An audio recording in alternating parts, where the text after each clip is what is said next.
Welcome to Mining the Media, providing nuggets of news and cutting-edge questions and answers, minus the political blather.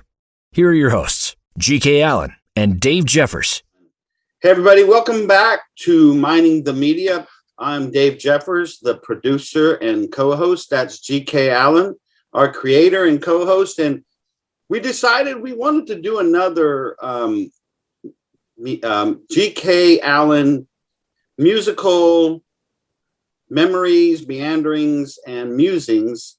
And I kind of was like, well, what can I do to prime the pump? So I went and saw This Day in Music, and I sent it to him. And then that kind of sparked some things in his mind about some people he wanted to talk about. And then at the end of the show, he's going to share something with you. We kind of got a neat little surprise for you at the very end. So I'm just going to get out of the way and listen and let GK talk to the crowd, and I'll throw a curveball or two once in a while in there and let it go. I think it's going to be interesting. I'm excited about it. So go ahead, GK. It's all yours, buddy. Well, if someone's hearing this for the first time, I was in the music business for a lot of years. Loved music early on, and actually have some of the original records from the original rock and roll era, even though I was a very little boy at the time. I got hooked in music when I was barely in school, and it's been part of my passion for my entire life.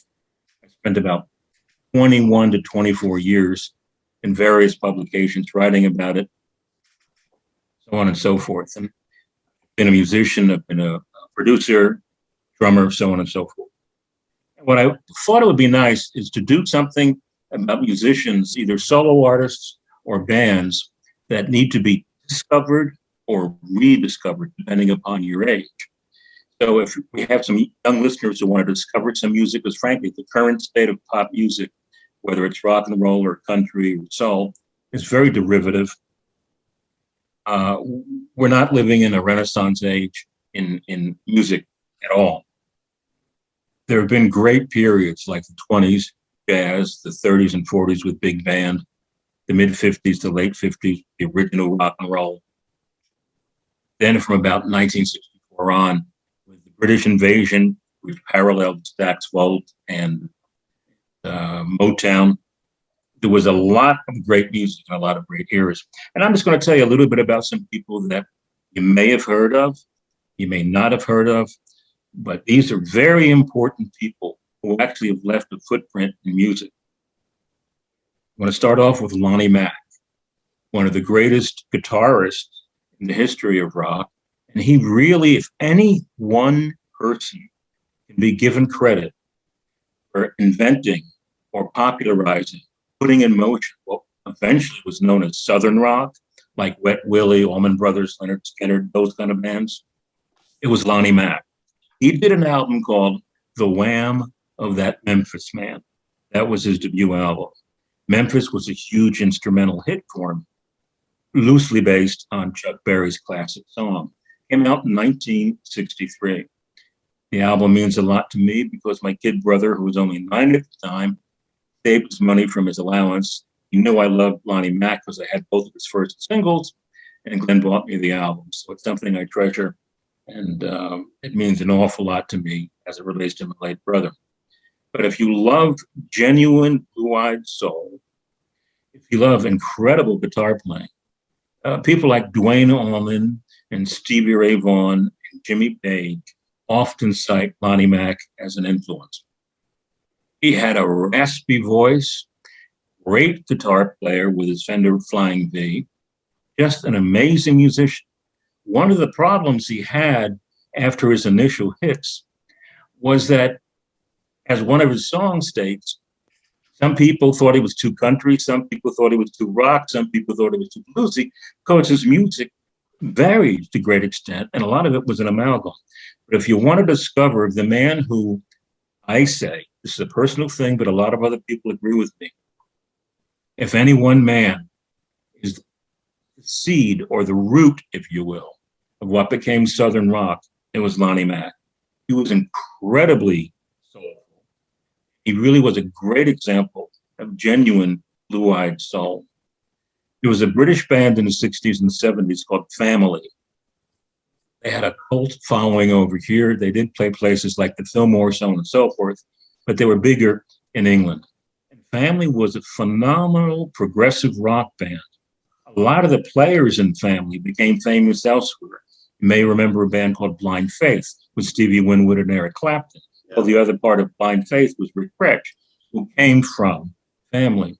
If you're looking for a very good progressive rock band, their lead singer, Mr. Chapman, had a voice that was very scratchy and raw.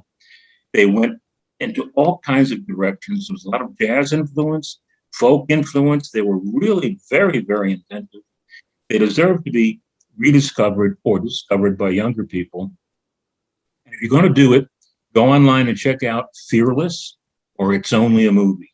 Those two albums really represent Family very, very well. Another artist from England died much too young.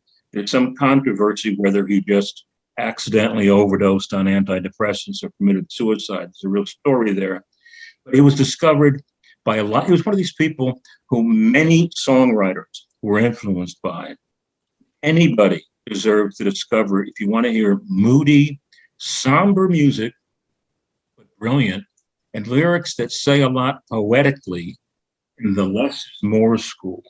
There was a British folkie called Nick Drake, brilliant folk artist.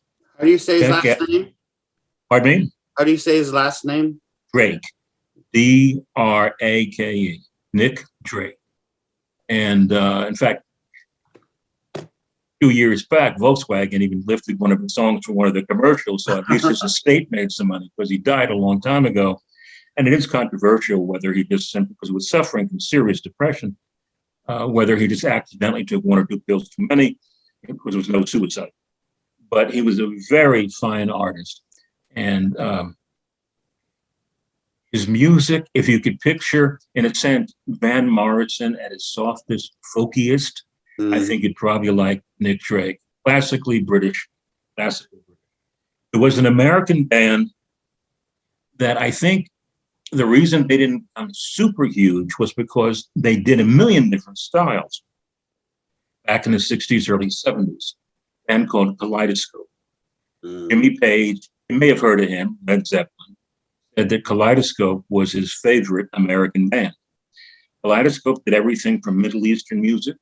They took a banjo and actually took a bluegrass instrumental, doctored it a little bit electronically, and if there's such a thing as progressive banjo instrumental music on one of their songs, the song is called Banjo, and it's on an album called Kaleidoscope. It's their eponymous album. It is their standout album. And a brilliant guitar player was in the band who became very famous as a session player, a guy named David Lindley, who backed up Jackson Browne, Linda Ronstadt, and many others. Very familiar with him. Yeah, and he had an album in a band called El Rayo X that had some releases on electro. And if you ever want to hear the version of the classic blues song, Mercury Blues,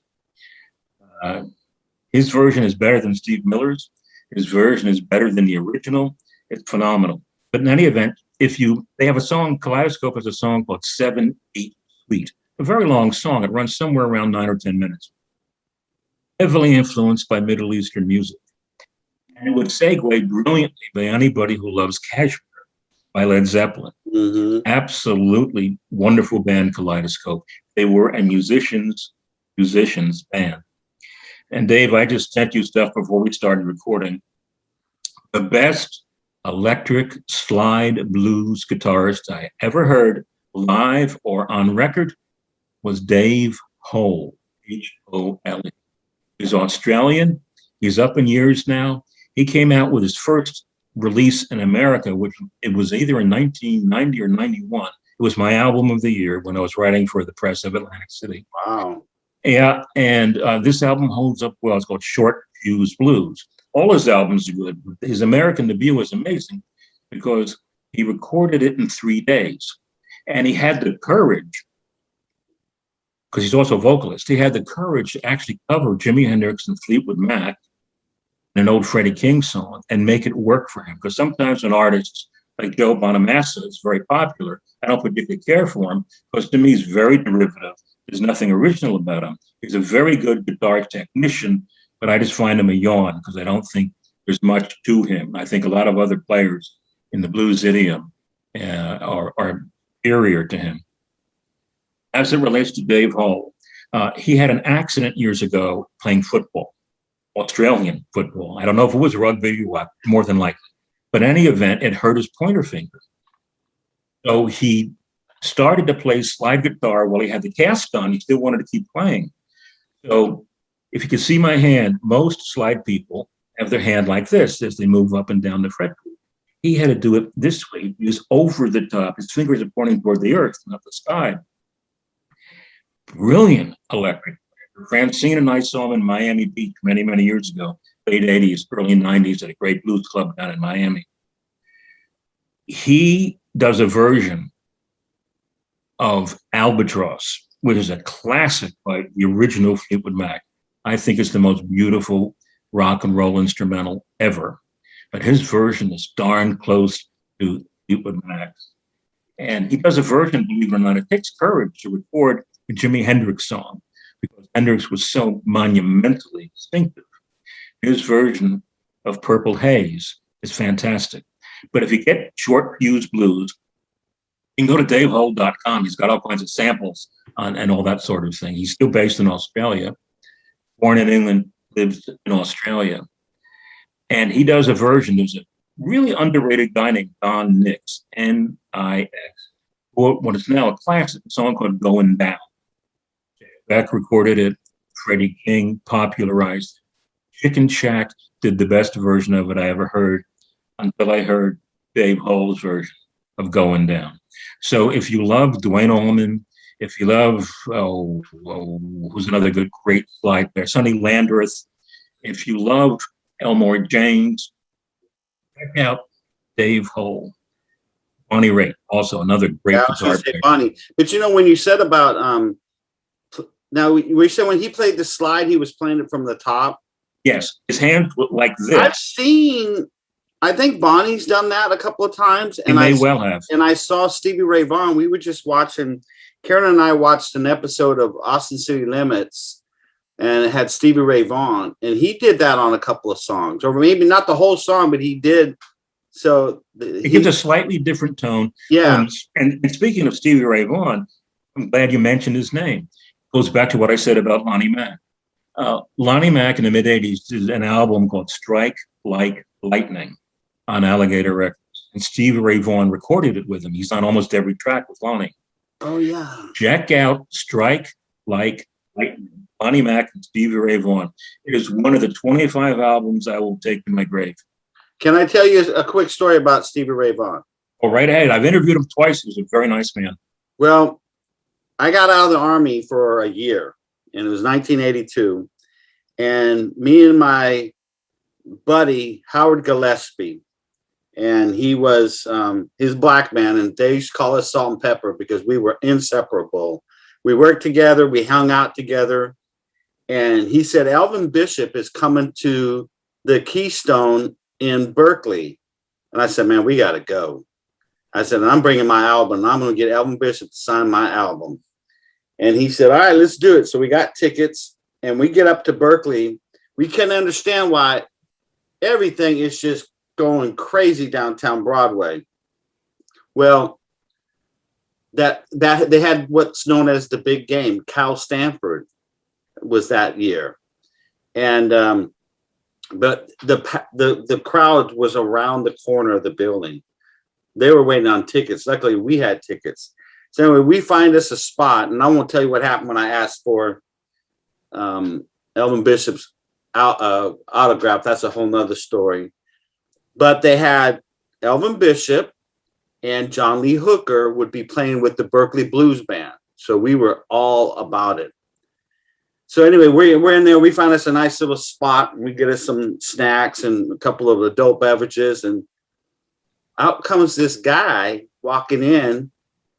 He's got this. Now, this is Berkeley. All right. He's got this cowboy hat with like a big old peacock feather in the middle of it. He's wearing boot cut Levi's, a snap up rodeo style shirt, and boots that are cowboy boots with the front toe And they hadn't seen Polish in so long, GK, that the toes were starting to curl up. I am not exaggerating. So they introduced him. They say, hey, we want you to give him a nice California welcome all the way from, I forget where he was in Texas. I forget. All the way He grew up in suburban Houston. Yeah, all the way from somewhere in Texas. Dallas, excuse me. Yeah, Dallas, Texas. And he said, they called him, and they said, little Stevie Ray Vaughan. And he walks up there and we're all like, who is this hayseed looking dude? Until after about 3 notes in. Yep. I mean, 3 notes in. We all sat up and went, ho, who is this guy? I mean, he just opened it up and tore the place down. I mean, we encored him 3. He got more encores than John Lee Hooker. We encored him 3 times. And finally they said, that's a tough thing to do as an opening act. And finally they said, well, we're glad y'all like him, get his albums. He's got an album coming out, but we've got a sound curfew by midnight. And if we don't get our other guests on, we're not going to make it. So, holy cow. And I'll never forget that. I mean, I can't even remember what the song was, but you know, he always starts out his songs ripping those chords. And he was one of the few guitarists who was influenced by Jimi Hendrix and yet never was an imitator. Yeah, and he just ripped in 3 chords. And I mean, it got quiet. Because people look, you can see some of them looked like, whatever, you know, and they got back to their conversation. But he plugged that guitar into the amp and he went bang, bang, bang, and everybody got dead quiet. And I mean, he had us standing halfway through the first song and we didn't stop. I mean, we tore the building down. But one of my most important business connections when I was a critic, interviewing people and reviewing albums and all that, was also a good friend of mine. His name was Charles Comer, Comer. He was Stevie Ray Vaughan's publicist. Charlie was also the publicist for the brilliant Irish band, the Chieftains, probably the most successful folk band from Ireland. And he also had, some unknown reggae guys like Peter Tosh and Bob Marley as clients. He was the head of Island Records in America and North America as a publicist. First time I ever met him for business, Charlie Comer was Island Records at the time was literally in Carnegie Hall. People don't realize Carnegie Hall is not just an auditorium to hear music. There actually are businesses inside of Carnegie Hall. And at the time, Island Records had their office there. That's the first time I met Charlie. We became very good friends. And through him, I got to interview Stevie Ray Vaughan on 2 occasions. And this was one of the saddest but most memorable nights of my life. When Stevie died in the helicopter crash, that night, Charlie actually called me, probably, I don't know what time it was, 3 o'clock in the morning, 4 o'clock in the morning, I don't know. He was a tough Liverpudlian. He came over with Brian Epstein and the Beatles on their first tour, did the grunt work for them, a lot of the logistical work for them, fell in love with America, wound up being a New York City-based publicist. But he called me that night, and I'm paraphrasing, it's darn close to a quote. He said, Greg, you're one of the people I know will listen to me, right? And for about an hour, he just talked about Stevie. And he let me know that Eric Clapton was almost on that helicopter. I know. Part of Eric's crew was on there. Yeah, and the thing is, I don't remember if this is accurate or not. I'm afraid I have a Swiss cheese memory on this part. I think Charlie may have been there as well, but I simply don't remember. And I can't call him up because he died a few years ago. But the fact is, that was a very memorable night. Just listening to this man who was tough as nails and a true Liverpudlian. And anybody who has ever dealt with people from Liverpool, the Beatles and all the Searchers and all these great bands that came out of there, you grow up tough as nails. It's a hard. It's kind of like Buffalo, New York. Yeah. The people have soul. They work hard. It's blue collar. There's nothing fancy schmancy. And my time there, I managed a band in Liverpool in the mid-'80s with my girlfriend, Francine, a band called The Other Side of the Mersey. And we had some very interesting stories, but I want to get back to some of these artists that I think deserve to be rediscovered. But what you saw with Stevie Ray Vaughan, he was one of those people that even, put it this way, he had a drinking and drug problem. Yeah. And he licked it. Life was going great. And unfortunately, the helicopter went on the side of a hill. No more Stevie. But he was, when I interviewed him on 2 occasions, on both occasions, he was one of those people who, much like Ricky Nelson, despite all his accomplishments, he was still humble. He wasn't a braggart.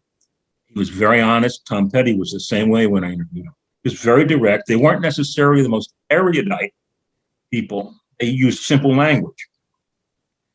They were very honest people and truthful people. Yeah. And their poetry was in their music, either through their voice or their fingers. Stevie Ray Vaughan is easily one of the 10 greatest guitarists in the blues, rock era, rock and roll, whatever. He's up there with the likes of Jeff Beck, Eric Clapton, and Peter Green, and someone who deserves to be heard. Bill Nelson had a great band in the 70s called Bebop Deluxe. As it relates to some other people that deserve to be discovered or rediscovered, getting back to that theme, Dave, do you know a song by Aretha Franklin called Chain of Fools? Oh, yeah. Big time. Is that not one of the greatest soul songs in the history of the world? For sure. Are you familiar with a song called Mercy, Mercy, which was a big hit in the 60s? Have mercy, baby, have mercy on me. I would probably recognize it as a little boy if I heard it. I can't think of it off the top of my head. Don Covey, Covay, had the chance to interview him on my radio show many years ago in the late 80s when I was first starting out in business. Don Covey on Mercy, Mercy and Seesaw. And he wrote a song called Pony Time, which was a big hit for Chubby Checker. And Chain of Fools for Aretha Franklin. And on, I forget if it was either on Mercy, Mercy, the guitarist on this session, this is one where Don was the hit. He had the hit in his own name. Much of his stuff was the hit for Don as a songwriter. But with his own name as the artist-songwriter, with Mercy, Mercy, you may have heard of this guitarist a few years before anyone knew him. A kid named Jimi Hendrix is the guitarist on Mercy, Mercy. Rolling Stones recorded a version of it very early on in their career, and Mick Jagger sang it almost identically to the way that Don Covey did. Underrated guy, one of the genuinely appreciated songwriters, singers from that era. He deserves to be rediscovered. People know Stevie Wonder. People know most of, the Motown Stax old people, Otis Redding. Otis Redding's song, I Can't Turn You Loose, would be my nomination for the greatest soul song ever. That's just me, because I loved Otis Redding. My, was he good. But in any event, Don Covey deserves to be rediscovered. And real quick, I just want to talk about something very personal to me. And we'll kind of wrap up the show with this. And what we're going to do is, when I'm done talking about this particular topic, we're going to play a song, and we're actually going to end our show today, our podcast, with the song. So when the song ends, podcast over. This is very personal, because it involves 2 people, especially, that really, really matter to me. Dave, and you've spoken to him, my songwriting partner, Raphael Fuentes. Raphael and I met in college in 1967. Oh my God, that's a long time ago. Ironically, in music class. And we hit it off right away. We loved the same kind of music, so on and so forth. From that accidental meeting in music class, Ralph met my brother, Glenn Robert Allen, or Glenn Bob. Yeah, and just in case people didn't hear it clear, you said Raphael Fuentes. Fuentes, yes. Okay. My Puerto Rican buddy. Yeah. And people used to kid us because he was the mellowest guy in the world. Back then, I had a temper. And believe it or not. So we used to kid each other that he was the Swedish guy and I was the Puerto Rican guy. And believe me, don't take anything I'm saying wrong, folks, in these wokey times, but it's just the way it was. Raphael is a truly wonderful friend. Yeah, he's still very mellow. From I remember with our meeting that we had. Yeah, absolutely. Yeah, right. Yeah. He's a wonderful guy. And when we met in music class, he eventually got to meet my brother. And Raphael and Glenn put together a band called Baby Moon, which became regulars at CBGB's when punk and new wave was being invented at CBGB's. And we did a lot of dates. I was not a member of the band, but I did contribute on some of their songs. When they became Diamond Dupree a little bit later, I managed them for a period of their career. Raphael Fuentes and my brother Glenn Bob, or Glenn Robert Allen, were the two primary people in that band through all the years, basically the mid-70s, the time my brother was battling cancer and they did their last recordings in 2019. Well, talking about underrated bands. We came real close to making it big when Ronnie Spector, the lead singer of the Ronettes, did her first solo album. And Raphael and I, and my brother, who also co-wrote songs with Raphael, what we have in common with George Harrison and Billy Joel is that Ronnie Spector recorded songs by George Harrison and Billy Joel and us. And they made more money, they're more famous. I don't begrudge them their success. But when Ronnie's album came out, where our songs were on it, Setting Woods on Fire, Hell of a Nerve, and Dynamite, Diamond Dupree, that's what Baby Moon became, backed her up, and we were supposed to be the second release on this new label called Polish Records. Well, the Ronnie Spector album, Siren, comes out. People magazine picked the song that Raphael and I wrote as the hit, Dynamite, and then the record label folds a few weeks after the album comes out. Goodness. However, here we get to underrated and heartfelt. I want to wrap up this little segment because the song we're going to play is the next to last song my brother ever recorded. He was fighting stage 4 cancer. He died February 9th, 2020. And on this particular song, TV Dancer, Raphael and I wrote the song many years ago, sometime in the 80s. It was a little, how can we put it? We wanted to write something that was sort of a timepiece, a little bit nostalgic then, and the lyrics are even more nostalgic now. Mm-hmm. It's kind of a whimsical song. What's beautiful about it is it's the next to last song my brother ever recorded in this world. He's also singing harmony on it, drumming on it. Great song. What I love about it is it's also the version of Diamond Dupree where all the guys were back together when we were at our best, when we had our best ensemble, when it was the 4 guys who in various famous bands, Foreigner or Free or name any great classic rock band. There's usually 1 or 2 or 3 guys that are always there when other people come and go. And it was so nice to have Howie Hauer, Wally Liberty, Wally the bass player, Howie the guitar player, Raphael rhythm guitar lead singer, my brother drummer, also chorus singer, so on and so forth. It was so nice on this recording to have the band that backed Ronnie Spector back in 1980 recording this fresh version of a song that Raphael and I wrote a long time ago. My brother's drumming on it is wonderful. Everything about the song is great. I love Howie's guitar work on it. Wally was always an extremely good and tasteful bass player. And when I try to control my emotions and simply say, let's play TV Dancer, Raphael Fuentes and yours truly, GK or Greg, I go by both. Some folks who really know me from years ago know me as Doc, but that's another story from my Dr. Rock days. Uh-huh. In any, because that was my first column, in any event, Dave and I are going to say goodbye to you folks, but we're going to end it not with our own mouths, if you will, and our own thoughts. But I want to wrap this song up. Raphael Fuentes and yours truly wrote it many years ago. It's a fresh recording. It's the next to last thing my brother recorded in this world. I think it's a really nice song. If you love people like Nick Lowe, I think you'll probably like this song. So, Dave, I've said it all. Let's play TV Dancer. And I thank Raphael Fuentes for all his friendship over the years and all the things he did for my brother while he was fighting cancer. And I thank my brother for being simply the best kid brother ever. Let's play TV Dancer.